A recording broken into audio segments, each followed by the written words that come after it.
నమస్కారం ETV news కి స్వాగతం. ఈనాటి ముఖ్యాంశాలు. తెలంగాణ చరిత్రలో అతిపెద్ద విదేశీ ప్రత్యక్ష పెట్టుబడి 20,761 కోట్ల రూపాయలతో డేటా సెంటర్లను ఏర్పాటు చేయనున్న అమెజాన్ వెబ్ సర్వీసెస్. 2022లో సేవలు ఆరంభించనున్న అమెజాన్ వెబ్ సర్వీసెస్. తెలంగాణలో ఉపాధి పెరుగుతుందన్న కేటీఆర్, మరిన్ని పెట్టుబడులు వస్తాయని విశ్వాసం. పోలవరం ప్రాజెక్టుకు నిధులపై మరోసారి కేంద్రానికి ఏపీ సర్కార్ విజ్ఞప్తి. సవరించిన అంచనాల ప్రకారం ఇవ్వాలని నిర్మలా సీతారామన్కు బుగ్గన వినతి. న్యాయ విచారణను ప్రభుత్వం తప్పుపట్టడం సరికాదన్న ఏపీ హైకోర్టు. ఆంధ్రప్రదేశ్లో పరిణామాలను పరిశీలిస్తున్నామని ధర్మాసనం వ్యాఖ్య. సీఎం జగన్కు వ్యతిరేకంగా దాఖలైన పిటిషన్లపై ఈ నెల 16న సుప్రీంకోర్టు విచారణ. జడ్జీలకు లేఖ రాయడాన్ని సవాలు చేస్తూ 3 వ్యాజ్యాలు. హైదరాబాద్లో వరద బాధితులందరికీ సాయం అందలేదన్న కాంగ్రెస్. పంపిణీలో తెరాస నేతలు భారీ కుంభకోణానికి పాల్పడ్డారన్న ఉత్తమ్.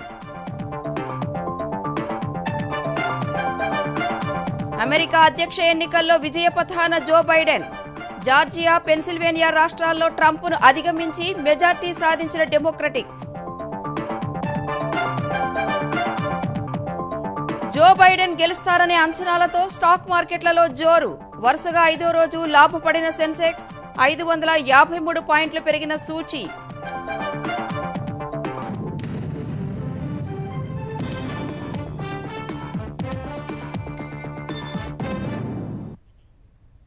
తెలంగాణ చరిత్రలోనే అత్యధిక మొత్తంలో విదేశీ ప్రత్యక్ష పెట్టుబడి పెట్టేందుకు అమెజాన్ వెబ్ సర్వీసెస్ ముందుకొచ్చింది. ఈ మేరకు ప్రకటించిన తెలంగాణ ఐటీ పరిశ్రమల శాఖ మంత్రి కేటీఆర్, అమెజాన్ సంస్థ 20,761 కోట్ల భారీ పెట్టుబడి పెట్టనున్నట్లు ట్విట్టర్ ద్వారా వెల్లడించారు.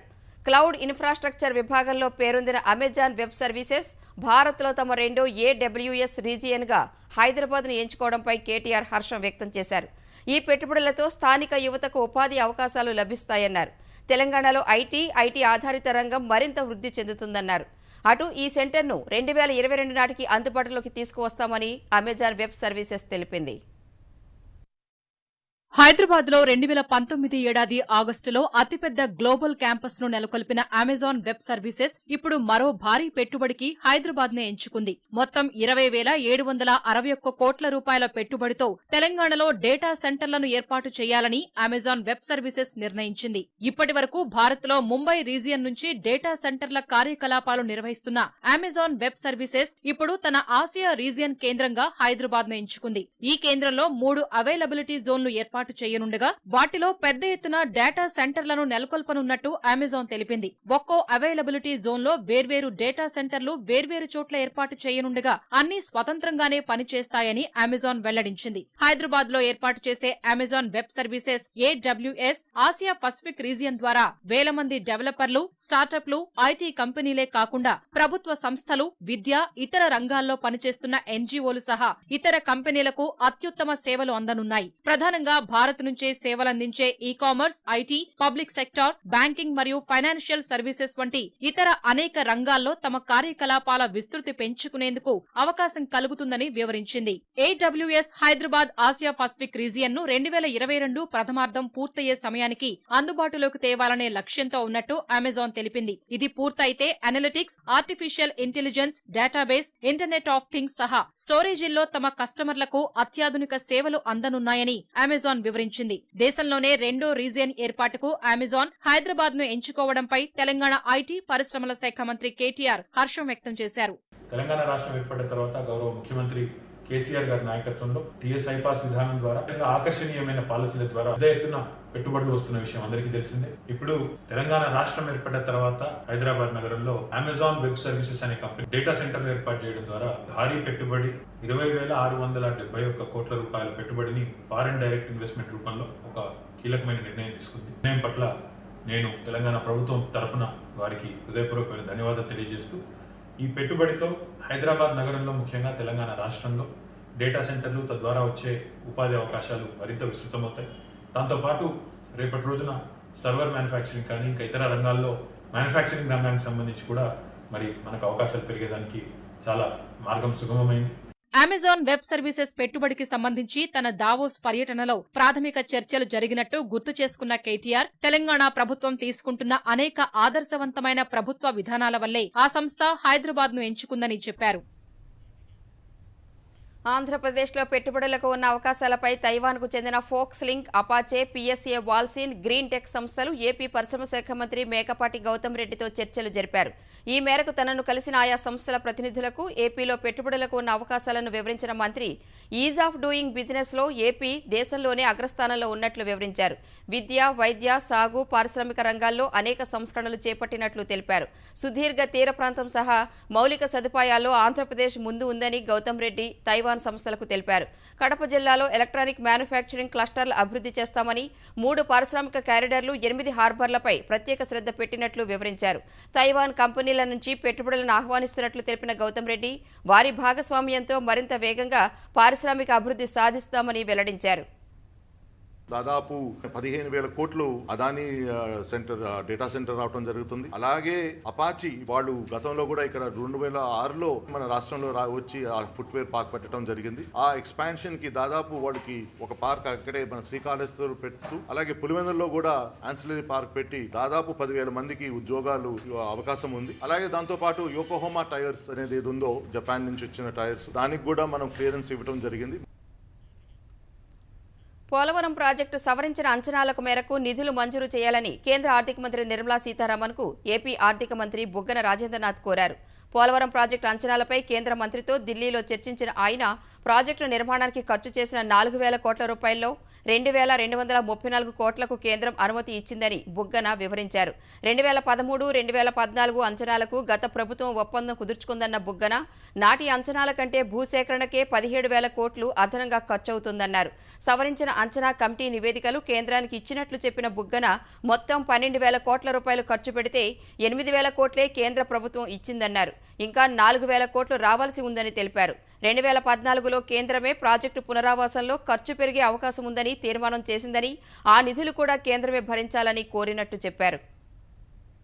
పోలవరం ప్రాజెక్టుకు సంబంధించి 2017లో అప్పటి ప్రభుత్వము 2013-14 అంచనాలకే పరిమితమవుతూ ఒప్పందము చేసుకున్నారు. అది చాలా ఇబ్బందికరమైన పరిస్థితికి దారితీస్తుంది. భూసేకరణ పునరావాసమే దాదాపు 17,000 కోట్ల అదనమైన ఖర్చు ఉంది అని చెప్పి చాలా డీటెయిల్డ్ గా 2005-6 నుంచి భూమికి సంబంధించిన వివరాలు కానీ, ప్రాజెక్ట్ డిస్ప్లేస్డ్ ఫ్యామిలీస్ ఎవరైతే ఉంటారో ఆ అంచనాలు, రివైజ్డ్ కాస్ట్ ఎస్టిమేట్ ఒకటి ఇచ్చిన డీటెయిల్స్ అన్ని కూడా పొందుపరిచి రిప్రజెంట్ చేయడం జరిగింది. దీనికి కేంద్రము ఖచ్చితంగా దీన్ని రివ్యూ చేయాల్సిన అవసరం ఉందని చెప్పి కూడా మరి ఎక్స్ప్లెయిన్ చేయడం జరిగింది. నిర్మలా సీతారామన్ గారు పరిశీలిస్తానన్నారు. ఆంధ్రప్రదేశ్లో జరుగుతున్న పరిణామాలను పరిశీలిస్తున్నట్లు హెబియస్ కార్పస్ పిటిషన్ విచారణ సందర్భంగా హైకోర్టు వ్యాఖ్యానించింది. న్యాయ విచారణను ప్రభుత్వం తప్పుపట్టడం సరికాదని పేర్కొంది. రెడ్డి, గౌతమ్, లోచనీలను అక్రమంగా నిర్బంధించారని దాఖలైన హెబియస్ కార్పస్ పిటిషన్పై విచారణ సందర్భంగా కోర్టు ఈ వ్యాఖ్యలు చేసింది. ముఖ్యమంత్రి జగన్కు వ్యతిరేకంగా దాఖలైన పిటిషన్లపై సుప్రీంకోర్టులో ఈ నెల 16న విచారణ జరగనుంది. న్యాయమూర్తులపై ఆరోపణలు చేస్తూ సీజేఐకి జగన్ లేఖ రాయడం, వాటిని బహిర్గతం చేయడాన్ని సవాలు చేస్తూ సుప్రీంకోర్టులో 3 పిటిషన్లు దాఖలయ్యాయి. జడ్జీలపై ఆరోపణలు చేస్తూ లేఖ రాయడాన్ని సవాలు చేస్తూ న్యాయవాది సునీల్ కుమార్ పిటిషన్ వేయగా, సుప్రీంకోర్టు న్యాయమూర్తిపై నిరాధార ఆరోపణలు చేసినందుకు సీఎంగా జగన్ను తొలగించాలని జీఎస్ మణి, ప్రదీప్ కుమార్ పిటిషన్లు వేశారు. అటు న్యాయమూర్తులపై ఆరోపణలు చేస్తూ లేఖ రాసి బహిర్గతం చేసిన ఏపీ సీఎం జగన్ సలహాదారుపై చర్యలు తీసుకోవాలంటూ anti corruption council of India trust petition వేసింది. ఈ పిటిషన్లపై 16న justice UU Lalit, justice Vineet Saran, justice Ravindra భట్తో కూడిన ధర్మాసనం విచారణ జరపనుంది. ఆంధ్రప్రదేశ్ ముఖ్యమంత్రి జగన్మోహన్ రెడ్డి రాసిన లేఖలోని అంశాలపై సత్వర విచారణ జరిపి అసత్యమని తేలితే చర్యలు తీసుకోవాలని అఖిల భారత న్యాయవాదుల సంఘం సుప్రీంకోర్టు ప్రధాన న్యాయమూర్తికి విజ్ఞప్తి చేసింది. న్యాయమూర్తులపై ఆరోపణలు చేస్తూ సీఎం లేఖ రాయడాన్ని తాము తప్పుపట్టడం లేదన్న సంఘం జాతీయ కార్యదర్శి నర్రా శ్రీనివాస్ లేఖని బహిర్గతపరచడాన్ని మాత్రం ఖండిస్తున్నామని తెలిపారు. రాష్ట్ర హైకోర్టు ఇచ్చిన తీర్పులపై అధికార పార్టీ నేతలు, ప్రజాప్రతినిధులు చేస్తున్న వ్యాఖ్యలు సరికాదన్నారు. ఈ వ్యవహారాన్ని రాజ్యాంగ వ్యవస్థపై దాడిగా పరిగణించాలని సీజేఐకు రాసిన లేఖలో కోరామని శ్రీనివాస్ తెలిపారు. మీకు ఏదైనా ఒకవేళ ఆ ఇచ్చినటువంటి తీర్పుల పట్ల ఏదైనా భిన్నాభిప్రాయం ఉంటే ఖచ్చితంగా అప్పీల్ అథారిటీగా ఉన్నటువంటి సుప్రీంకోర్టుకు వెళ్ళి ఖచ్చితంగా మీరు వాటి మీద రిడ్రెసల్ పొందవచ్చు. కానీ ఒక కాన్స్టిట్యూషనల్ స్ట్రక్చర్లో ఉన్నటువంటి వాళ్ళు ఒక ఇన్స్టిట్యూషన్ మీద మరొక ఇన్స్టిట్యూషన్ ఈ విధంగా దాడి చేయడం ద్వారా అది ప్రజలకి తప్పుడు సంకేతాన్ని, న్యాయ వ్యవస్థ యొక్క స్వతంత్రతను దెబ్బతీస్తుంది. ఆల్ ఇండియా లాయర్స్ యూనియన్ తరఫున చీఫ్ జస్టిస్ ఆఫ్ ఇండియా గారికి ఏదైతే ఈ చీఫ్ జస్టిస్ కి లెటర్ రాశారో గౌరవ ఆంధ్రప్రదేశ్ ముఖ్యమంత్రి, వాటి మీద సత్వరం విచారణ చేసి ట్రూత్ కాదు ఫాల్స్ అని తేలితే దాని ప్రకారం చట్ట ప్రకారం ఏవైతే అవకాశాలు ఉన్నాయో ఆ అవకాశాలన్నింటిని ఉపయోగించుకోవాలని చెప్పేసి కోరుతాము. ప్రజాప్రతినిధుల కేసుల సత్వర విచారణ కేసులో సుప్రీంకోర్టు లిఖితపూర్వక ఆదేశాలను వెల్లడించింది. సాక్షులకు భద్రత కల్పించే అంశంలో ట్రయల్ కోర్టులే నిర్ణయాలు తీసుకోవాలని జస్టిస్ ఎన్వి రమణ నేతృత్వంలోని ధర్మాసనం మధ్యంతర ఆదేశాల్లో తేల్చి చెప్పింది. సాక్షుల రక్షణ పథకం 2018ని అన్ని రాష్ట్రాలు అమలు చేయాలని తెలిపింది. 6 నెలల్లోపే స్టేపై నిర్ణయం తీసుకోవాలన్న ధర్మాసనం తర్వాత స్టే చెల్లుబాటు కాదన్న ఆదేశాలను అన్ని కోర్టులు పాటించాలని స్పష్టం చేసింది. కేసుల విచారణలో అనవసరపు వాయిదాలను నిరోధించాలన్న ధర్మాసనం కోర్టులు జారీ చేసే వారెంట్ల అమలు, సమన్ల అందజేతకు నోడల్ ప్రాసిక్యూషన్ అధికారుల నియామకాన్ని తప్పనిసరి చేసింది. వారెంట్ల అమలుపై అఫిడవిట్ దాఖలు చేయాలని బెంగాల్, కేరళ ప్రభుత్వాలు సహా డీజీపీలను ఆదేశించిన ధర్మాసనం తగినన్ని ప్రత్యేక కోర్టుల ఏర్పాటుపై అఫిడవిట్ వేయాలని కర్ణాటక హైకోర్టును ఆదేశించింది. అటు కేంద్ర దర్యాప్తు సంస్థల్లోని పెండింగ్ కేసుల వివరాలను తదుపరి విచారణ తేదీ నాటికి సమర్పించాలని కేంద్రాన్ని ఆదేశించింది. ప్రతి జిల్లా కోర్టులో ఒక వీడియో కాన్ఫరెన్స్ గది ఏర్పాటుకు అవసరమైన ఖర్చు భరించే అంశంపై కేంద్రం సమాధానం ఇవ్వాలని ఆదేశించింది. తదుపరి విచారణ 3 వారాలకు వాయిదా వేసింది. అమెరికా అధ్యక్ష ఎన్నికల్లో నెలకొన్న అనిశ్చితి వీడుతోంది. ప్రస్తుత అధ్యక్షుడు డొనాల్డ్ ట్రంప్ నుంచి తీవ్ర పోటీని ఎదుర్కొన్న డెమోక్రటిక్ అభ్యర్థి జో బైడెన్ క్రమంగా విజయం దిశగా దూసుకువెళుతున్నారు. ఇప్పటికే 264 ఎలక్టోరల్ ఓట్లు సాధించి విజయానికి 6 ఓట్ల దూరంలో నిలిచిన బైడెన్ మొదటి నుంచి ట్రంప్ ఆధిక్యంలో ఉన్న జార్జియా, పెన్సిల్వేనియా రాష్ట్రాలలో ఆధిక్యం సాధించి విజయానికి బాటలు వేసుకుంటున్నారు. 20 ఎలక్టోరల్ ఓట్లున్న పెన్సిల్వేనియా, 16 ఓట్లున్న జార్జియా, 6 ఎలక్టోరల్ ఓట్లున్న నెవాడాలో ఆధిక్యంలో ఉన్నారు. ఈ 3 రాష్ట్రాల్లో ఒక్కటి గెలిచినా బైడెన్ అధ్యక్ష పీఠాన్ని అధిష్ఠిస్తారు.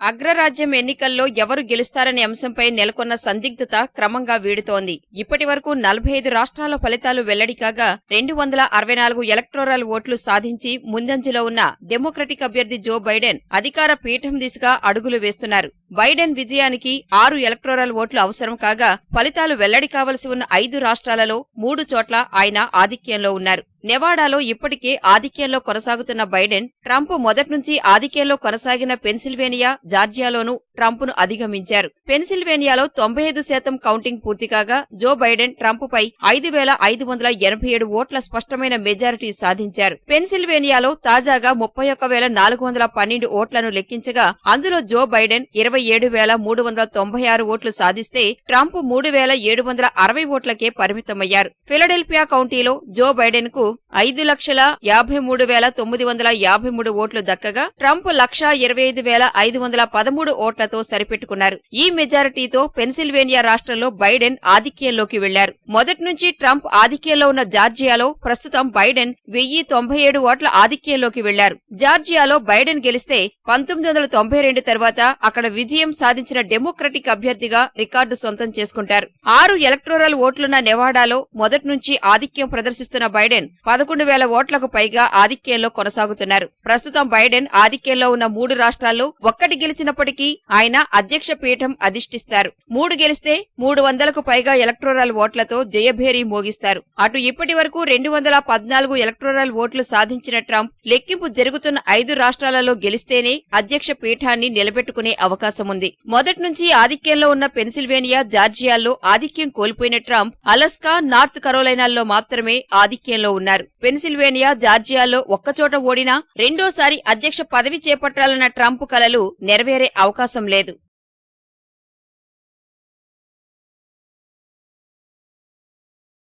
హైదరాబాద్ వరద సహాయక చర్యల్లో పెద్ద కుంభకోణం జరిగిందని గవర్నర్ తమిళసై సౌందరరాజన్కు టీపీసీసీ అధ్యక్షుడు ఉత్తమ్ కుమార్ రెడ్డి ఫిర్యాదు చేశారు. గాంధీ భవన్ నుంచి గవర్నర్తో ఫోన్లో మాట్లాడిన ఉత్తమ్ వరద సాయంలో జరిగిన కుంభకోణంపై సమగ్ర విచారణ జరిపించాలని కోరారు.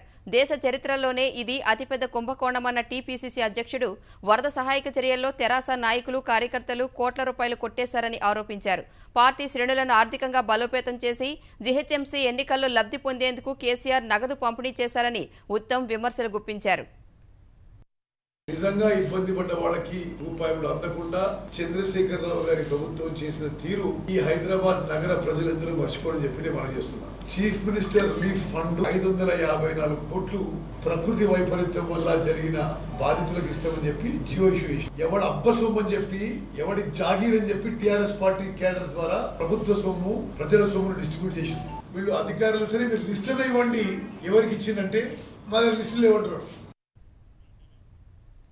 కరోనా వల్ల తెలంగాణకు జరిగిన ఆర్థిక నష్టంపై ముఖ్యమంత్రి కేసీఆర్ రేపు సమీక్ష చేపట్టనున్నారు. 2020-21 బడ్జెట్పై మధ్యంతర సమీక్ష జరపనున్న సీఎం కరోనా వేళ తీసుకోవాల్సిన చర్యలపై, సవరించుకోవాల్సిన అంశాలపై పూర్తి స్థాయిలో చర్చిస్తారు.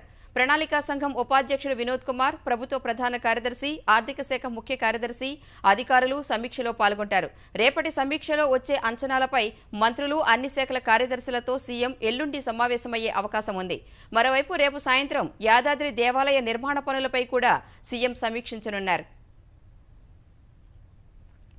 హైదరాబాద్లోని ప్రధాన కూడళ్ల వద్ద ట్రాఫిక్ సమస్యను తగ్గించేందుకు తెలంగాణ ప్రభుత్వం శాటిలైట్ బస్ టెర్మినళ్ల నిర్మాణానికి కసరత్తు చేస్తోంది. హైదరాబాద్ విజయవాడ 65వ జాతీయ రహదారిపై వనస్థలిపురంలో మహావీర్ హరిణ వనస్థలి వద్ద 1.2 కిలోమీటర్ల పరిధిలో 10 కోట్ల అంచనా వ్యయంతో టెర్మినల్ను నిర్మించనున్నారు. క్షేత్రస్థాయిలో అధ్యయనం చేసిన డిజైన్లకు ఇటీవలే ప్రభుత్వం గ్రీన్ సిగ్నల్ ఇవ్వగా హెచ్ఎండిఏ అధికారులు టెండర్లను ఆహ్వానించారు. ఇందులో 5 బస్ బేలు, ప్రతి బస్ బేలో ఏసీతో కూడిన వేచి ఉండే గదులు, pharmacy, water ATM, bank ATM, bus విచారణ కేంద్రాలు ఏర్పాటు చేస్తారు. ఫీ ఫ్యాబ్రికేషన్ పద్ధతిలో నిర్మించనున్న బస్ బేలో రోజుకు 16,000కు పైగా ప్రయాణికులు వచ్చిపోయే విధంగా ఏర్పాట్లు చేయాలని అధికారులు భావిస్తున్నారు. ఈ బస్ బేల నిర్వహణ కోసం 720 కిలోవాట్ల విద్యుత్ అవసరమవుతుందని నిర్ణయించిన అధికారులు 490 కిలోవాట్ల సామర్థ్యం గల సోలార్ విద్యుత్ ఉత్పత్తికి చర్యలు చేపట్టాలని నిర్ణయించారు. నల్గొండ, ఖమ్మం, విజయవాడ, విశాఖ వెళ్లే బస్సుల కోసం ఈ టెర్మినల్ ఉపయోగపడుతుందని అధికారులు భావిస్తున్నారు. ఈ టెర్మినల్ పనితీరు ఆధారంగా ఇతర ప్రాంతాల్లో శాటిలైట్ బస్ టెర్మినల్ నిర్మించాలని హెచ్ఎండిఏ భావిస్తోంది.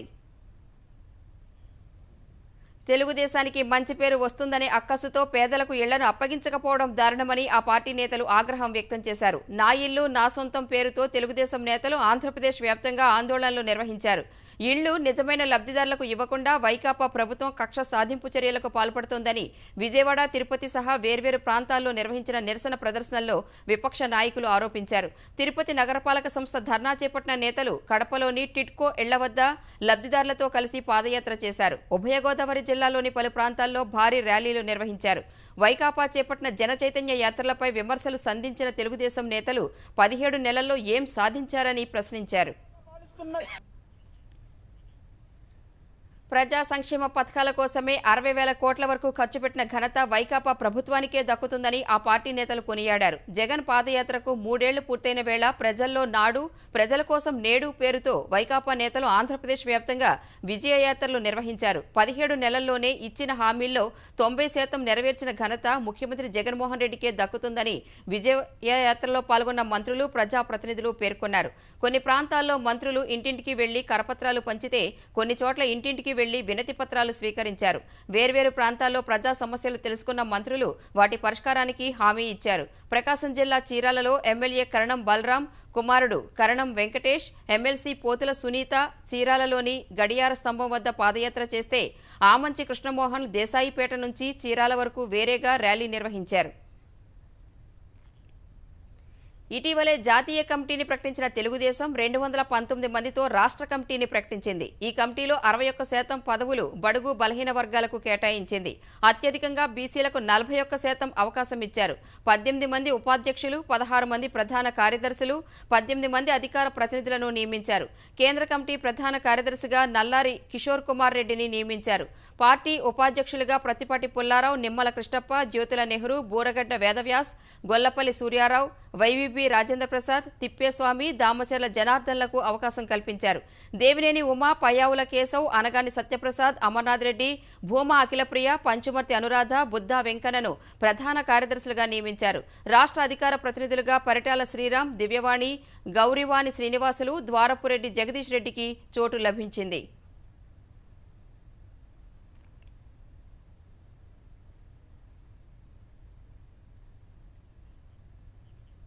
తూర్పు లద్దాఖ్లో దుస్సాహసానికి పాల్పడిన చైనాకు భారత బలగాలు ఇచ్చిన దీటైన సమాధానంతో ఆ దేశం ఊహించని పరిణామాలను ఎదుర్కొంటోందని త్రిదళాధిపతి జనరల్ బిపిన్ రావత్ అన్నారు. తూర్పు లద్దాఖ్ వద్ద పరిస్థితి ఇంకా ఉద్రిక్తంగానే ఉందని, సరిహద్దుల్లో యథాతథ స్థితిని మార్చాలని చూస్తే ఉపేక్షించబోమని ఓ సదస్సును ఉద్దేశించి వర్చువల్ మార్గంలో చేసిన ప్రసంగంలో జనరల్ రావత్ హెచ్చరించారు.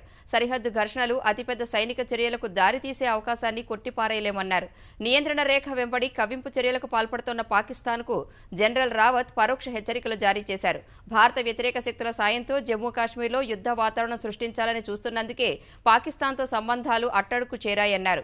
భారత్ ఎదిగే కొద్దీ భద్రతా సవాళ్లు ఎదురవుతాయని, అందుకే సైనిక అవసరాలకు ఇతర దేశాలపై ఆధారపడకుండా స్వయం సమృద్ధి సాధించాల్సిన అవసరం ఉందని రావత్ పేర్కొన్నారు. బీహార్లో రేపు తుదిదశ ఎన్నికల పోలింగ్ జరగనుంది. ఈ విడతలో 19 జిల్లాల్లోని 78 నియోజకవర్గాల్లో పోలింగ్ జరగనుంది. ఈ విడత ఎన్నికల్లో 2,35,00,000 మంది ఓటర్లు, సుమారు 1,200 మంది అభ్యర్థుల భవితవ్యాన్ని ఈవీఎంలలో నిక్షిప్తం చేయనున్నారు. బీహార్ స్పీకర్ విజయ్ కుమార్ చౌదరి సహా మంత్రులు సురేష్ శర్మ, ప్రమోద్ కుమార్, కేంద్ర మాజీ మంత్రి శరద్ యాదవ్ కుమార్తె సుభాష్ని యాదవ్, ఇతర ప్రముఖులు తమ అదృష్టాన్ని పరీక్షించుకోనున్నారు. సీమాంచల్ ప్రాంతంలో తుది విడత ఎన్నికలు జరగనుండగా ఎన్నికల సందర్భంగా కట్టుదిట్టమైన భద్రతా ఏర్పాట్లు చేశారు. రేపు జరిగే పోలింగ్ కోసం కోవిడ్ నిబంధనలు పాటిస్తూ ఓటర్లు ఓటు వేసేందుకు ఈసీ అన్ని ఏర్పాట్లు చేసింది. అమెరికా అధ్యక్ష ఎన్నికల్లో డెమోక్రటిక్ అభ్యర్థి జో బైడెన్ గెలుపుపై ధీమాతో అమెరికన్ మార్కెట్లు సహా అంతర్జాతీయ మార్కెట్లలో సానుకూల పవనాలు కొనసాగిన వేళ దేశీయ స్టాక్ మార్కెట్లు లాభాల్లో దూసుకువెళ్లాయి.